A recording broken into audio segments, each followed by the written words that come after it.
Have you ever wondered what it takes for a man to kneel before the very person he spent his entire life despising? What kind of desperation tears away the mask of superiority and exposes the raw, trembling human beneath?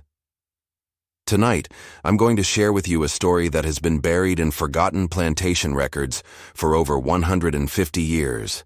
A story so powerful, so uncomfortable, that historians rarely speak of it in classrooms. This is not fiction. This is not legend. This is what happened on a sweltering August night in 1847, when the wealthiest plantation owner in Natchez, Mississippi, discovered that all his money, all his power, all his doctors from New Orleans and priests from Rome could not save what mattered most to him. His only son lay dying, and the only person who could help was a woman he had whipped, starved, and treated worse than his hunting dogs. Her name was Mama Celia, and before this night ends, you will never forget her. If you're ready to hear a truth that will change how you see American history forever, stay with me. Like this video right now if you believe that some stories deserve to be remembered. Subscribe if you want to be here when I reveal what happened next. Because what Mama Celia did that night didn't just save a boy, it cracked open the soul of a monster. The Thornwood plantation still stands today, though barely, 13 miles northeast of Natchez, Mississippi, where the old Trace Road curves toward the river. The ruins of what was once the grandest cotton empire in Adams County rise from the kudzu like broken teeth from diseased gums.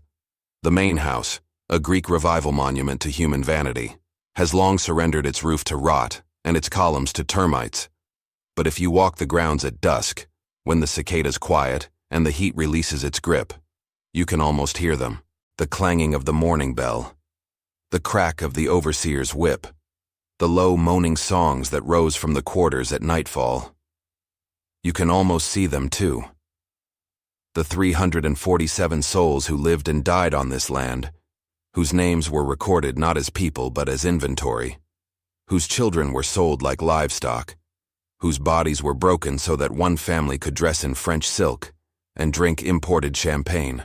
The Thornwood of 1847 stretched across 4,200 acres of bottomland so rich that cotton practically grew itself. The soil was black as midnight, fed by centuries of river flooding, and it produced more bales per acre than any plantation in the lower Mississippi. The main house sat on a slight rise, just high enough to catch whatever breeze drifted up from the water, just elevated enough that the master and his family could look down upon their domain like petty gods surveying creation. 28 rooms, 14 fireplaces, crystal chandeliers imported from Venice, a dining table that could seat 40 guests, and a cellar stocked with wines that had crossed the Atlantic in the holds of ships whose previous cargo had been human beings in chains. Below the main house, connected by a crushed oyster shell path that gleamed white in the moonlight, stood the overseer's cottage, the smokehouse, the blacksmith shop, the gin house, and the sugar mill. And beyond those, separated by a distance that was measured not in feet, but in humanity, stretched the slave quarters. 42 cabins arranged in 2 parallel rows, each cabin roughly 14 feet by 16 feet, each housing between 6 and 12 people depending on the season and the master's most recent purchases. The cabins had dirt floors, no windows, and chimneys made of sticks and mud that caught fire so often the slaves kept buckets of water by their doors even in January. The hierarchy of Thornwood was as rigid as any European monarchy. At the apex sat Colonel Beauregard Thornwood himself, a man of 53 years with the posture of a military officer and the eyes of a reptile calculating its next meal. He had inherited the plantation from his father, who had inherited it from his father, and the Thornwood fortune had grown with each generation, because each generation had perfected the art of extracting the maximum amount of labor from human beings while spending the minimum amount of money keeping them alive. Below the colonel sat his wife, Marguerite, a fragile woman from a New Orleans Creole family who had brought a substantial dowry and a complete inability to see what happened beyond the rose garden. She spent her days in a laudanum haze, attended by 4 house slaves who anticipated her every need before she could articulate it, and she had not set foot in the quarters in the 17 years since her wedding. Their son, William Beauregard Thornwood IV, called Little William, though at 12 years old he was neither little nor particularly fond of the nickname, was the sole heir to the Thornwood empire. An only child born after 3 miscarriages and a stillbirth, William was coddled and pampered beyond reason. He had private tutors who taught him Latin and Greek. He had his own pony, his own rifle, his own body servant named Marcus who was exactly his age, and who received a beating every time William misbehaved because Colonel Thornwood believed that punishing the slave would teach the master responsibility without subjecting the heir to the indignity of physical correction. William had everything a boy could want, except the one thing money could not buy: a father who saw him as more than an investment in the family bloodline. The overseer was a Scotsman named Angus McBride, a man who had fled the potato famines of his homeland, only to discover that the fastest way for a poor white man to rise in the American South was to become an instrument of terror against those even lower on the ladder. McBride carried a cowhide whip with a braided tip that he had modified himself, adding small knots of wire that tore flesh with each stroke. He kept careful records of every punishment administered, noting the offense, the number of lashes, and whether the slave had cried out. Those who remained silent received extra strokes. McBride believed that suffering expressed was suffering released, and he wanted his lessons to linger. The daily routine of Thornwood began at 4:30 in the morning, when the plantation bell shattered whatever dreams the enslaved people had managed to find in their few hours of rest. By 5, they were expected to be in the fields, and the picking did not stop until the light failed completely, sometimes as late as 8 or 9 in the evening during the longest days of summer. Each picker was assigned a quota based on McBride's assessment of their capacity, and falling short meant punishment. For first offenses, 10 lashes. For repeat offenses, 20. For what McBride called willful underperformance, 50 lashes and a night in the sweat box, a coffin-sized wooden crate left in direct sunlight where temperatures could exceed 140 degrees. The women of Thornwood faced additional horrors that the plantation records never explicitly mentioned, but that everyone understood. Colonel Thornwood considered himself a gentleman and did not personally violate his female slaves, but he permitted McBride and the assistant overseers certain privileges that he chose not to define or limit. The result was a population of mixed-race children who grew up on the plantation knowing that their fathers were the same men who whipped their mothers, and knowing too that this knowledge changed nothing about their status or their fate. If you want to follow more cases like this, cases that shake entire communities and reveal hidden truths, subscribe to the channel so you don't miss any investigation. In this world of calculated cruelty and systematic dehumanization, there existed a woman who should have been invisible. Her name in the plantation ledgers was simply Celia, valued at $400 in 1835 when Colonel Thornwood purchased her from a failing rice plantation in South Carolina. But among the enslaved community, and eventually among the white families of 3 counties, she was known as Mama Celia, the healer, the one who knew. Celia was 47 years old in the summer of 1847, though she looked both older and younger than her years depending on the light and the angle. Her face was carved with deep lines around her eyes and mouth, the geography of decades of sorrow and endurance, but her movements had a fluidity that made younger women seem clumsy. Her hands, despite the rough calluses from fieldwork, could be so gentle that babies stopped crying the moment she touched them. Her voice, low and musical with the Gullah accent of her coastal Carolina origins, could soothe a screaming child or quiet a room full of anxious adults. She had come to her knowledge through a lineage that stretched back across the Atlantic to the rice paddies of Sierra Leone, where her grandmother had been a renowned healer before the slave catchers came. That grandmother had survived the Middle Passage by making herself useful, treating the infections and fevers of the very men who had stolen her, and she had passed her knowledge to her daughter, who had passed it to Celia. 3 generations of wisdom, accumulated across 2 continents, distilled into one woman's memory and hands.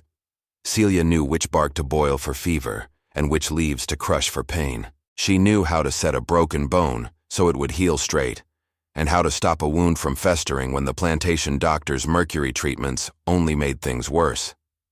She knew the plants that could bring on a woman's monthly courses and the ones that could ease the pain of childbirth. She knew remedies for snake bites, for bee stings, for the strange wasting sickness that sometimes swept through the quarters, and for the consumption that came from breathing cotton dust year after year. Her cabin, the smallest in the row because she lived alone, smelled always of drying herbs, of roots hung from the ceiling beams, of the mysterious preparations she brewed in clay pots she had shaped herself. The enslaved people of Thornwood understood that Mama Celia was their true doctor, the one they sought out in the night when the pain became unbearable, the one who delivered their babies when the designated midwife was busy in the fields, the one who closed the eyes of their dead and whispered the prayers that connected them to ancestors the masters could never sell. But Mama Celia's reputation extended beyond the quarters, carried by the whispered network that connected the enslaved communities of Adams County and beyond. Field hands from neighboring plantations would sometimes appear at the edge of the Thornwood property at night, having walked miles in the darkness, seeking her help for ailments their own masters refused to treat. She operated in a strange twilight zone of the plantation hierarchy. Colonel Thornwood despised her with a particular intensity that went beyond his general contempt for all enslaved people. He considered her knowledge dangerous, her influence subversive, her very existence a challenge to the natural order that placed white men at the apex of creation. He had forbidden her to practice healing under threat of severe punishment. He had ordered McBride to watch her closely, to report any evidence that she was doctoring without permission. He had assigned her to the hardest fieldwork despite her age, hoping that exhaustion would break her spirit and end her meddling. But he could not bring himself to sell her. This was the contradiction that ate at the colonel like a worm in an apple.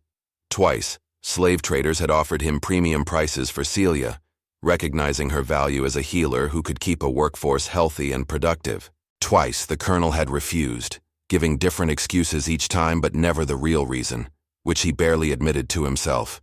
He was afraid. Not of Celia directly, but of what her departure might unleash. The enslaved people of Thornwood respected and loved her, and she was the one who counseled patience, who preached endurance, who reminded the young hotheads that survival was its own form of resistance. Without her calming presence, the colonel suspected, the simmering resentment of the quarters might boil over into something he could not control. So she remained, hated and needed, punished and preserved, the walking embodiment of every contradiction at the heart of the peculiar institution. Celia's paradoxical position gave her access that no other slave on the plantation possessed. She moved between the quarters and the edges of the main house world, never welcomed but sometimes tolerated when her skills were reluctantly needed. She had treated the overseer's wife for a persistent cough that the Natchez doctors could not cure. She had been called in secret and at night to attend to the private ailments of neighboring plantation owners who would have died of embarrassment before admitting publicly that they had sought a slave's help. She had even on 3 occasions been brought to the main house itself, when white doctors had exhausted their options and desperation overcame pride. Each time, she had cured what the educated men could not, and each time, Colonel Thornwood had rewarded her with a few days of lighter duty and then returned to treating her with the same contempt as before, as though her success were a personal insult that he could never forgive. Among the enslaved community, Mama Celia served as counselor and confessor, strategist and spiritual guide. Young people came to her with their problems, their plans, their dreams of escape or revenge. She listened to all of them, understood all of them, and advised most of them to wait, to watch, to survive. Not because she lacked courage, but because she had seen too many bold young people sold south or killed for their boldness, and she believed that preserving the community mattered more than any individual act of defiance. But she kept their secrets. All of them. And she filed away every piece of information that passed through her cabin, building in her mind a complete map of Thornwood's vulnerabilities, its routines, its weaknesses. She knew when the colonel drank too much and when his wife's laudanum supply was running low. She knew which overseers could be bribed and which were incorruptible in their cruelty. She knew where the keys were kept and when the dogs were fed and which paths through the swamp led to the river and possible freedom. She knew all of this, and she waited. For what, she did not know. But she waited. The summer of 1847 had been brutal even by Mississippi standards. By late July, the thermometer on the veranda of the main house regularly exceeded 100 degrees, and the air was so thick with humidity that breathing felt like drowning. The cotton was suffering, the leaves wilting despite the richness of the soil, and Colonel Thornwood drove his workforce harder than ever, extending the hours, increasing the quotas, reducing the water breaks until field hands began collapsing from heat exhaustion. 4 people died in July alone. 3 from heatstroke, 1 from a beating administered after he could no longer stand. Their bodies were buried quickly, without ceremony, in the unmarked section of the plantation cemetery, where the enslaved dead were deposited like spent machinery. Mama Celia said what prayers she could over each grave, late at night when the overseers were not watching, and each death added another layer of grief to the burden she already carried. The quarters seethed with a desperation that felt different from the usual suffering. Whispers of rebellion circulated despite Mama Celia's counsels of patience. Young men spoke of torches and machetes, of burning the cotton before it could be picked, of disappearing into the swamps and forming a maroon community beyond the reach of any master. The memory of Nat Turner, executed just 16 years earlier, hung over these conversations like a ghost, inspiring and terrifying in equal measure. McBride sensed the tension and responded with increased brutality. He instituted random inspections of the cabins, searching for weapons or contraband. He separated families that seemed too close, selling a husband here, a child there, as a reminder that no bond among enslaved people was secure. He selected one young man, a powerful field hand named Solomon, who had been heard muttering about freedom, and made an example of him. 50 lashes delivered publicly, followed by the amputation of his right ear, followed by a week in the sweatbox. Solomon survived, but something in his eyes died, and the other young men looked at him and saw their futures if they dared to act. Through all of this, Mama Celia watched and waited, feeling the pressure building like steam in a sealed kettle, knowing that something had to give but not yet seeing what that something would be. And then, on the evening of August 14, 1847, everything changed. Leave in the comments. Never give up on the truth if you believe that justice should reach all the oppressed. The fever came for little William in the night, as fevers often do. He had seemed perfectly healthy at dinner, eating his roasted chicken and cornbread with the appetite of a growing boy, chattering to his mother about the new rifle his father had promised him for his 13th birthday in October. By midnight, he was burning. Marguerite Thornwood discovered it first, awakened by some maternal instinct that penetrated even her laudanum fog. She had gone to check on her son, something she rarely did, and found him thrashing in sweat-soaked sheets, his skin so hot that touching him hurt her fingers. Her scream brought the household running. Within an hour, riders had been dispatched to Natchez for Dr. Harrison Montgomery, the most respected physician in Adams County. By dawn, Montgomery had arrived, examined the boy, and prescribed the standard treatments of the era: bloodletting to reduce the fever, calomel to purge the system, cold compresses to cool the skin. The bloodletting weakened William. The calomel, a mercury compound that was one of the deadliest medicines of the 19th century, made him vomit until blood tinged the bile.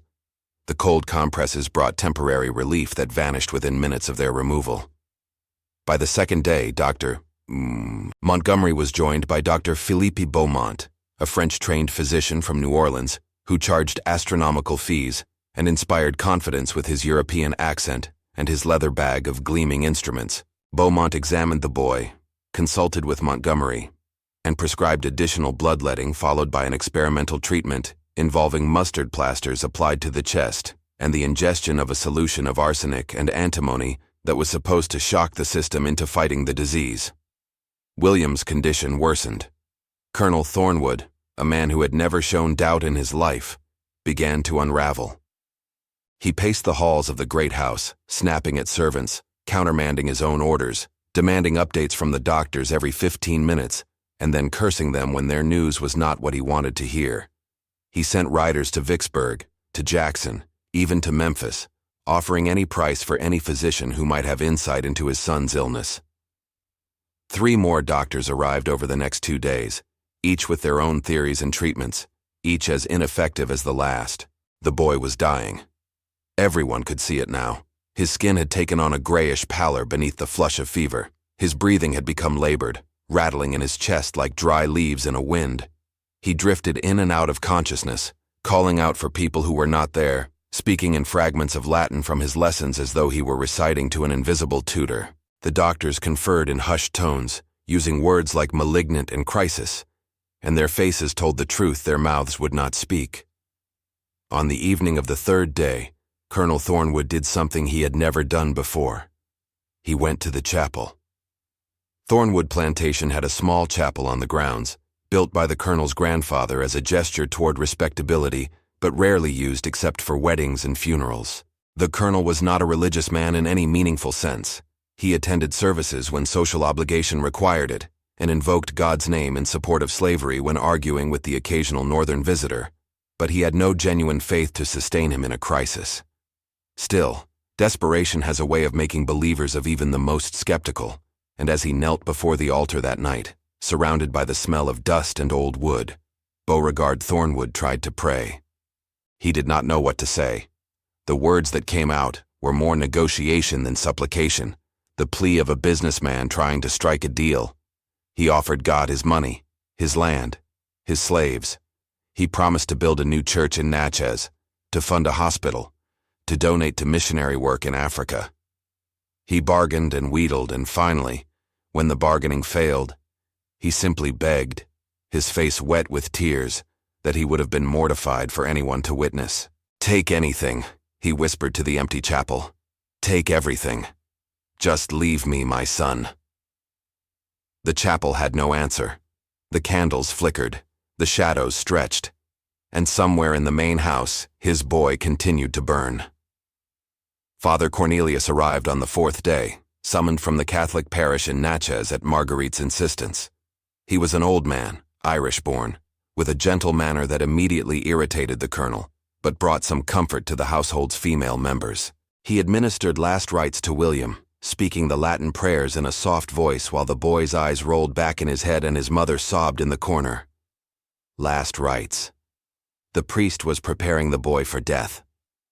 Colonel Thornwood watched from the doorway, unable to enter, unable to leave. The accumulated weight of 4 days without sleep had hollowed his face and added a decade to his appearance. His clothes, normally immaculate, were stained and wrinkled. His hands trembled when he tried to hold them still. He was watching his legacy, his bloodline, his only reason for building and maintaining this empire, slip away into the darkness that awaited all flesh. And then, incredibly, impossibly, he heard a voice. It came from behind him, barely above a whisper, and at first he thought he had imagined it. But when he turned, she was there. Not inside the house. No field slave would dare enter the main house without express permission. But on the veranda just outside the window, her face visible in the lamplight, her eyes meeting his with an expression he could not read. Mama Celia. She did not speak again. She did not need to. Her presence was a message, a question, an offer. And in that moment, Colonel Beauregard Thornwood faced the defining choice of his life. Everything in his upbringing, his education, his worldview, told him to have her whipped for her impudence and thrown back to the quarters. The very idea that a slave, and this slave in particular, this woman he had spent years trying to break, might possess knowledge that European-trained physicians lacked, was an insult to the natural order, a challenge to everything he believed about the superiority of his race and class. To accept her help would be to admit that the hierarchy he had built his life upon was a lie, that the people he had treated as barely human might in fact possess gifts he could never match. But his son was dying.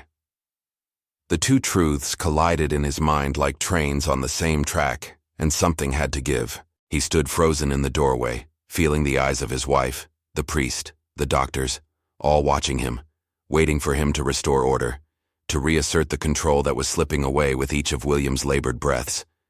He opened his mouth to call for McBride to have Celia removed, and then William screamed. It was not a scream of pain, but of terror, the sound of a child lost in a nightmare from which he could not wake. His body arched off the bed, convulsing with a violence that sent the doctors scrambling backward and made his mother faint into the arms of a house slave. The priest's prayers grew louder and more urgent, as though he could drive out the demon of disease with sheer volume. Colonel Thornwood turned back to the window. Mama Celia had not moved. Her eyes still held his, and in them he saw something that he had never seen in the eyes of any slave before. Not fear, not hatred, not the carefully crafted blankness that the enslaved learned to wear as a mask. He saw pity. She pitied him. This woman whom he had whipped, starved, overworked, degraded in every way his power permitted, looked at him in his moment of supreme helplessness and felt sorry for him. And somehow, that was worse than hatred would have been, because hatred would have confirmed his significance, while pity reduced him to something small and desperate and human. The word came out before he could stop it. Please. It was barely audible, little more than a movement of lips, but Mama Celia heard it. She nodded once very slightly, and then she did something that would have been unthinkable 48 hours earlier. She walked through the front door of the main house, past the stunned house slaves and the gaping doctors, and into the room where William Thornwood lay dying. The doctors protested. This was irregular, they said, improper, dangerous. They knew nothing of her methods, could not vouch for whatever heathen treatments she might attempt. But the colonel silenced them with a look that contained all the desperation and fury and self-loathing that had been building in him for 4 days, and they fell back, muttering but impotent. Mama Celia approached the bed. She did not speak to the doctors, or the priest, or the parents. She did not explain what she intended to do. She simply moved toward the thrashing child, with the calm deliberation of someone who has done this 1,000 times before, who knows exactly what is needed, and has no doubt about her ability to provide it. First, she touched him. Her hands went to his forehead, his cheeks, his neck, his chest. She felt the quality of his fever, read its pattern through her fingertips like a blind woman reading text. She leaned close and smelled his breath, listened to the rhythm of his heart through the wall of his ribs, examined the color of his tongue and the whites of his eyes. The doctors watched with a mixture of outrage and fascination, their scientific training warring with their prejudice, unable to reconcile what they were seeing with what they believed about the capacities of enslaved Africans. Then she reached into the pouch at her waist. The pouch was made of leather so old and worn that it had taken on the color and texture of her own skin. She had carried it since she was a young woman, and it contained the most precious of her healing materials. Dried herbs wrapped in scraps of cloth, small vials of tinctures, seeds and roots and powders that represented generations of accumulated knowledge. She selected items with practiced confidence, never hesitating, never second-guessing, moving with the assurance of someone following a recipe she knew by heart. She called for water, and when it was brought she began to prepare a tea. The herbs she used were not exotic. Willow bark, elderflower, a species of native mint that grew wild along the river.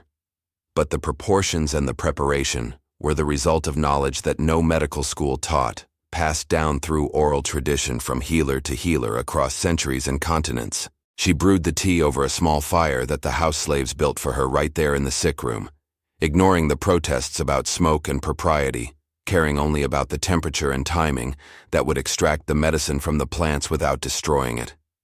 When the tea was ready, she cooled it with well water until it was lukewarm, and then she did what the doctors had not thought to do. She spoke to the boy, not to his unconscious body, but to whatever part of him was still aware, still fighting, still holding on. "Listen to me, child," she said, her voice carrying the musical cadence of her gullah roots. "I know you're tired. I know it hurts. But you're not done yet. Your mama needs you. Your daddy needs you, even if he doesn't know how to show it. And this world, hard as it is, has things for you to see and do that you can't even imagine yet. So you drink this now and you let it work and you keep fighting. You hear me? You keep fighting." She lifted his head with one hand and brought the cup to his lips with the other. At first, nothing happened. The liquid pooled in his mouth, threatening to choke him. But then somehow his throat moved. He swallowed, and she continued to feed him the tea, tiny sips at a time, speaking to him constantly in that low, rhythmic voice, weaving words of encouragement and comfort that seemed to reach him even in his delirium. When the tea was gone, she prepared a poultice. This was different from the mustard plasters the French doctor had applied. The base was a clay she had dug herself from a specific spot by the river, where the soil had particular properties, mixed with crushed herbs, and a small amount of rendered fat that helped it adhere to the skin. She spread this mixture on William's chest and back, covering the areas where his breathing was most labored. And then she wrapped him in clean linen that she had brought from the quarters, linen that smelled of lavender, and something else, something indefinable that made the whole room feel calmer. And then she did the thing that shocked everyone most of all. She sat down beside the bed, took the boy's hand in hers, and she stayed. Hour after hour, through the night and into the next day, she remained at his side. She did not sleep. She barely ate or drank. She simply sat there, holding his hand, monitoring his fever through touch, adjusting the poultice as needed, feeding him more tea at regular intervals. Occasionally she sang, low songs in a language none of them understood, songs that had crossed the ocean in the memories of the stolen and had been preserved through generations of suffering. The songs seemed to wrap around the room like a blanket, muffling the fear and desperation that had pervaded the house for days. The doctors drifted in and out, watching but not interfering. They had given up, and they knew it, and some part of them was curious to see whether this illiterate slave woman might accomplish what their education and instruments could not. Father Cornelius stayed too, though he kept his distance, unsure whether what he was witnessing was medicine or witchcraft, praying silently for the boy's soul while the healer worked on his body. Colonel Thornwood could not watch and could not look away. He stood in the corner of the room, a position he had never occupied in his own house, a supplicant in his own domain. Every few hours he would approach the bed and ask for news, and Mama Celia would tell him the truth. The fever was still high, but it had not risen further. The convulsions had stopped. The breathing was slightly easier. The boy was fighting, and the colonel would nod and return to his corner and resume his silent vigil. A man stripped of all pretense, all dignity, all the armor of superiority that had protected him from seeing the humanity of those he enslaved. Dawn came on the 5th day since the fever began, and with it came a change. Mama Celia was the first to notice. She had been dozing despite herself, still holding William's hand, when she felt it. A subtle shift in the quality of his skin, a slight decrease in the heat radiating from his body. She placed her palm on his forehead and felt what she had been waiting for. The fever was breaking. Within an hour, William's temperature had dropped noticeably. His breathing, still labored, had lost that terrifying rattle. His eyes, when they opened, were clear for the first time in days. He looked at the strange woman holding his hand, this dark-skinned apparition, in a room where he had never seen anyone like her. And he said, in a voice rusty from disuse, "I'm thirsty." Mama Celia gave him water, and he drank, and then he fell into a sleep that was peaceful rather than tortured. And the doctors, examining him with their instruments and their training, confirmed what the slave woman had already told them. The crisis had passed. William Thornwood would live. The news spread through the plantation like fire through dry cotton. By noon, every enslaved person on Thornwood knew that Mama Celia had done what the white doctors could not. By evening, the story had reached the neighboring plantations, carried by the invisible network that connected the enslaved communities of Adams County. By the end of the week, the tale was being told in Natchez and Vicksburg, growing with each retelling, becoming legend before the boy was even fully recovered. The doctors left, returning to their practices with a strange mixture of relief and discomfort that none of them would ever fully examine. They had witnessed something that challenged their understanding of medicine, of race, of the natural order of things, and the easiest response was to simply not think about it too deeply. In their reports and their subsequent conversations, they attributed William's recovery to the natural course of the illness, to God's providence, to the efficacy of their own earlier treatments finally taking hold. They mentioned the slave woman, if at all, as a curious footnote, an example of the superstitions that persisted among the African population. But they knew. In the private chambers of their own minds, where they did not have to maintain appearances or justify their place in the social hierarchy, they knew what had happened. Father Cornelius returned to Natchez with a theological problem he would never quite resolve. He had witnessed what appeared to be healing, genuine and profound, performed by a woman who had never been baptized, who practiced traditions that the church would officially classify as pagan or worse.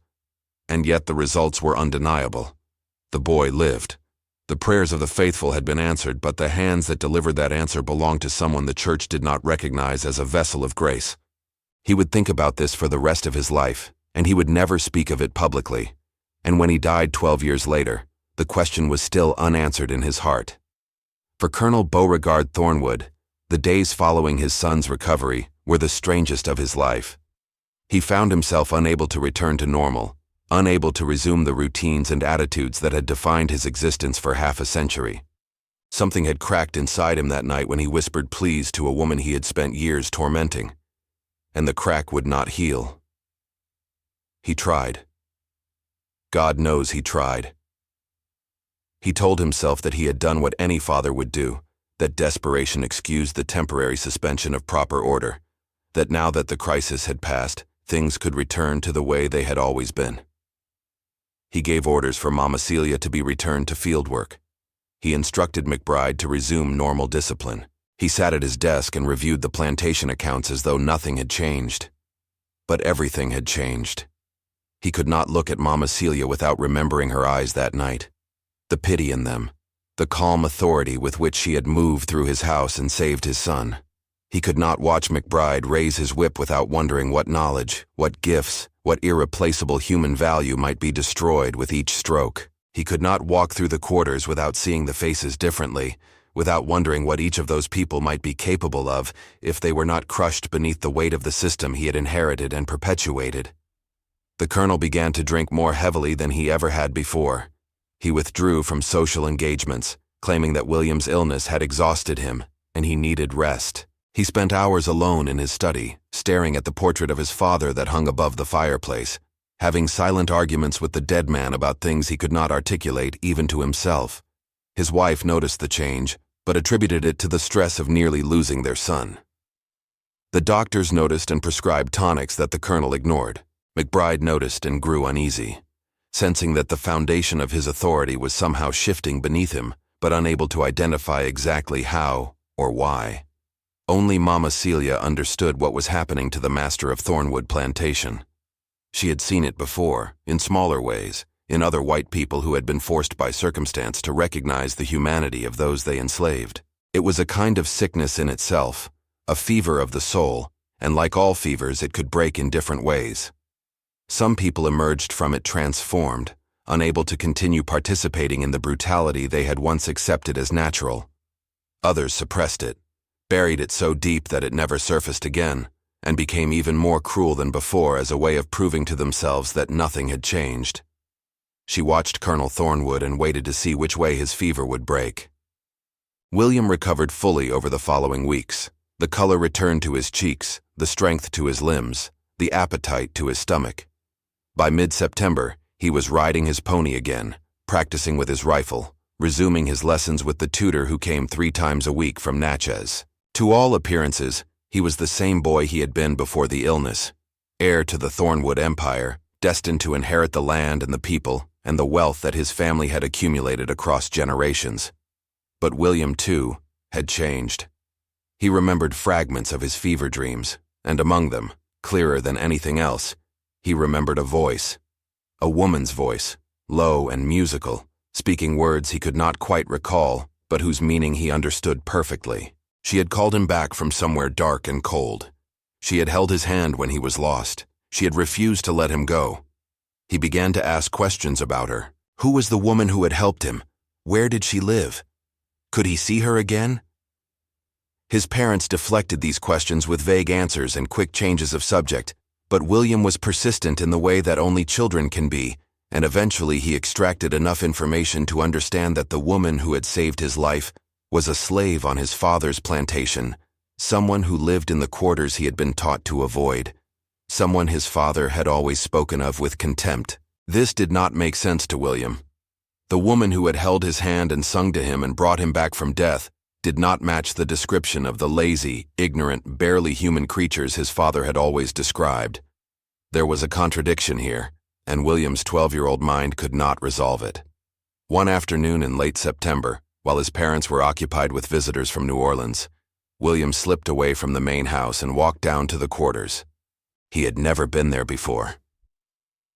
The quarters were forbidden territory, a place where young masters did not go unless accompanied by overseers or on specific business. But William was curious in a way he had never been about anything before, and curiosity overrode caution. The quarters were nothing like he had imagined. He had pictured them as somehow less real than the main house, a kind of stage set populated by figures who existed only to serve his family's needs. What he found instead was a community, poor and oppressed but unmistakably alive.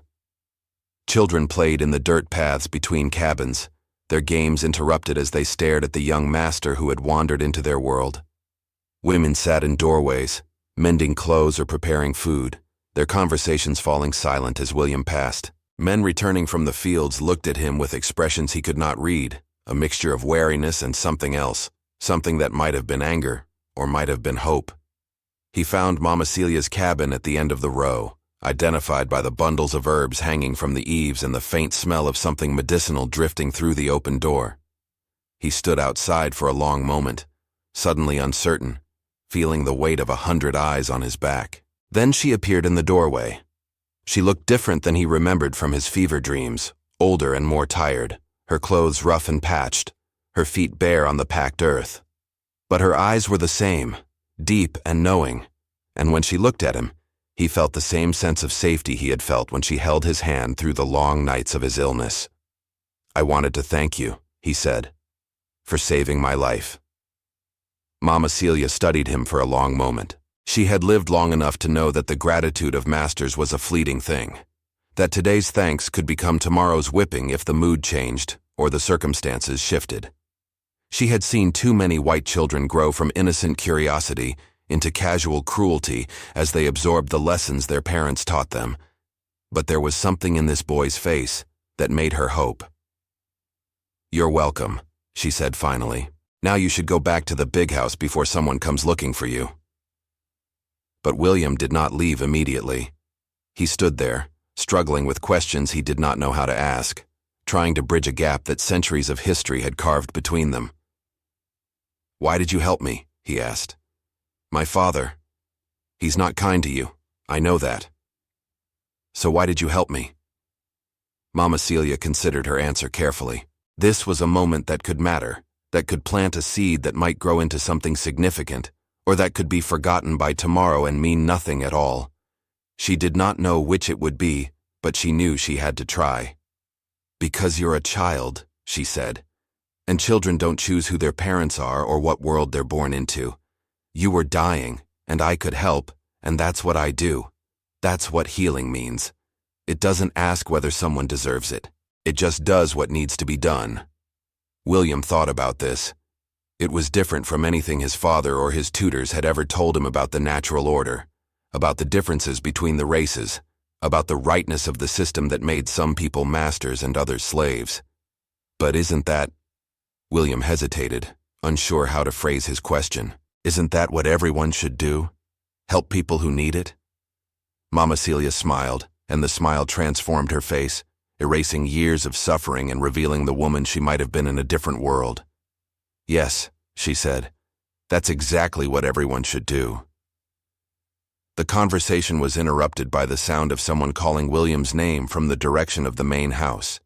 He had been missed, and soon there would be consequences. He looked at Mama Celia one last time, committing her face to memory, and then he ran back toward the life he had been born into, carrying with him a seed that neither of them could have predicted would grow into anything. Colonel Thornwood discovered his son's unauthorized visit to the quarters and reacted with fury that masked a deeper fear. He confined William to the house for a week. He forbade any further contact with the slaves except through proper channels. He lectured his son on the dangers of familiarity, on the importance of maintaining proper distance, on the chaos that would result if the natural order were disturbed. But he did not punish Mama Celia. He could not bring himself to do it.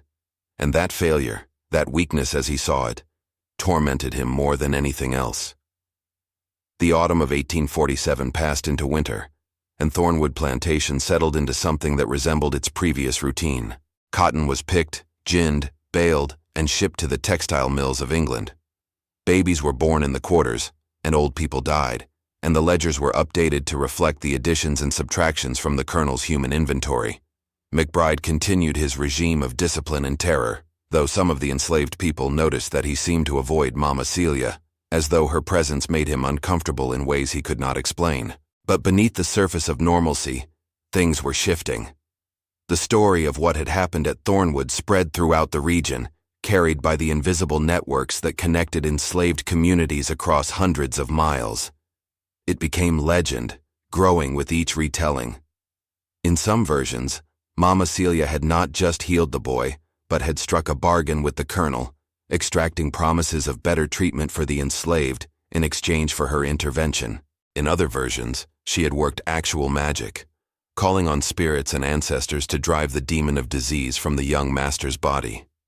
In still other versions, she had let the boy die first and then brought him back from death itself, proving that her power exceeded anything the white doctors could imagine.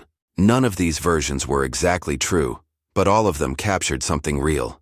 The fact that an enslaved woman, despised and oppressed, had demonstrated a competence and a humanity that the supposedly superior race could not match. And that fact, spreading from plantation to plantation, whispered in the quarters late at night, was more subversive than any call to armed rebellion. Because it raised a question that the entire system of slavery depended on never being asked.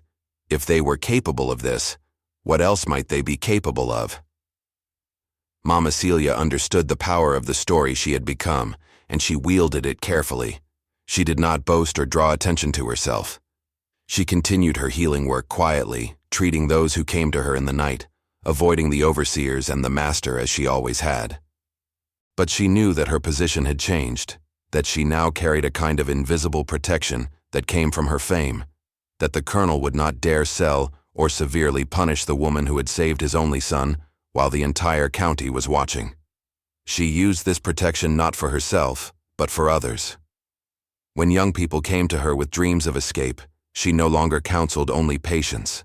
Instead, she shared information she had gathered over decades: which routes led to the river, which ferrymen could be trusted, which stations on the Underground Railroad might receive a fugitive fleeing north.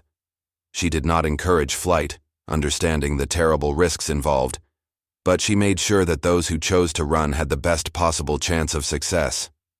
In the 3 years following William's illness, 7 enslaved people from Thornwood Plantation successfully escaped to freedom. None of them were ever recaptured, and none of them ever revealed the source of the information that had guided their flight.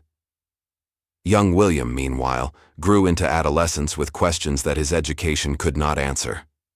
He had been taught that the enslaved were childlike creatures, incapable of sophisticated thought or genuine achievement, suited by nature for the labor they performed. But he had seen with his own eyes a woman whose knowledge exceeded that of European-trained physicians. He had experienced her compassion and her competence, and the contradiction between what he had been taught and what he had witnessed would not resolve itself, no matter how he tried. He began to read differently, seeking out books that questioned the assumptions of his upbringing. He discovered the writings of abolitionists, smuggled into the South despite laws forbidding their distribution. He read Frederick Douglass and Harriet Beecher Stowe, and the speeches of William Lloyd Garrison. Each word was another crack in the foundation of the world he had inherited. His father noticed the change and despaired. The boy asked uncomfortable questions at dinner, challenged assumptions that had gone unquestioned for generations, expressed sympathy for the enslaved that no proper Southern gentleman should feel. Colonel blamed himself, blamed that night when desperation had driven him to accept help from a slave, blamed the crack in his own certainty that had somehow transmitted itself to his son. The confrontation came in the spring of 1852, when William was 17 years old. He announced at dinner that he would not inherit the plantation. He would not become a slave owner. He intended to study law and work toward the abolition of the institution that his family had built its fortune upon. Colonel Thornwood's response was immediate and violent. He struck his son for the first time in the boy's life, a backhand blow that split William's lip and sent him stumbling against the dining room wall. Then he delivered an ultimatum. William would renounce these foolish notions, accept his responsibilities as heir, and never speak of abolition again, or he would be disinherited, cast out, dead to his family. William chose disinheritance. He left Thornwood Plantation that night with nothing but the clothes on his back and a small amount of money he had saved from gifts over the years. Before he left, he walked one last time to the quarters, to the small cabin at the end of the row where Mama Celia lived. She was waiting for him. Somehow she had known he would come. They did not embrace, The gap between them was too vast for physical affection, but they stood together in the darkness and spoke with a honesty that the daylight world would not permit. "I'm leaving," William said. "I can't stay here and be part of this." "I know," Mama Celia replied. "I've known since the day you first came to thank me. You were always going to have to choose." "Will you be all right?" William asked. "Without me here to... I don't know. I thought maybe I could protect you somehow when I was master, change things from inside." Mama Celia shook her head. "That's not how it works. You can't fix a burning house by standing inside it and hoping the flames will listen to reason. You have to get out, and then you have to bring water. What should I do? Whatever you can. Tell the truth about what you've seen. Help the ones who escape. Fight against the people who say this is natural, or right, or ordained by God. And remember that every person you help, every chain you break, every lie you expose, is worth 1,000 good intentions that never become action." William nodded. He looked at the woman who had saved his life not once, but twice. First from the fever, and then from becoming the kind of man his father wanted him to be. "Thank you," he said, "for everything." "Go," Mama Celia told him, "and don't look back." He left. He walked through the night to Natchez, caught a steamboat to New Orleans, and from there made his way north. He never saw Thornwood Plantation again. He never saw his parents again. But he kept his promise. William Thornwood. He dropped the Beauregard when he crossed into free territory, became a lawyer in Philadelphia. He specialized in defending fugitive slaves against the Fugitive Slave Act. He worked with the Underground Railroad. He gave speeches and wrote pamphlets and testified before Congress. He was not the most famous abolitionist of his era, but he was among the most persistent, and when the Civil War came, he enlisted as an officer in a colored regiment and fought to destroy the system that had produced him. He survived the war. He lived to see the 13th Amendment ratified. And on the day that slavery was officially abolished in the United States, he thought of Mama Celia, and he wept. Back at Thornwood, the years after William's departure were not kind to Colonel Beauregard Thornwood. The loss of his son, for it was a loss, even though the boy lived, combined with the slow dissolution of his certainty about the rightness of his world, wore at him like water wearing at stone. He drank more. He raged more. He became a figure of pity among his social circle, a man who had everything and somehow lost what mattered most. He died in 1858, 2 years before the war that would destroy everything he had built. The official cause was a heart attack, but those who knew him understood that he had been dying for a long time, that something essential had been broken in him that night when he begged for help from a woman he had treated as property. Marguerite followed him within a year, the laudanum finally claiming what was left of her. The plantation passed to a distant cousin who sold off most of the slaves and ran the operation into the ground. By the time the Union Army came through in 1863, Thornwood was already a shadow of what it had been. Mama Celia lived to see it all. She was 67 years old when freedom came, too old to start a new life but young enough to appreciate what her long patience had achieved. She stayed on the land that had been her prison, not because she could not leave, but because this was where her people were, where her work remained to be done. In the years after emancipation, she became a legend in ways that she never had been during slavery.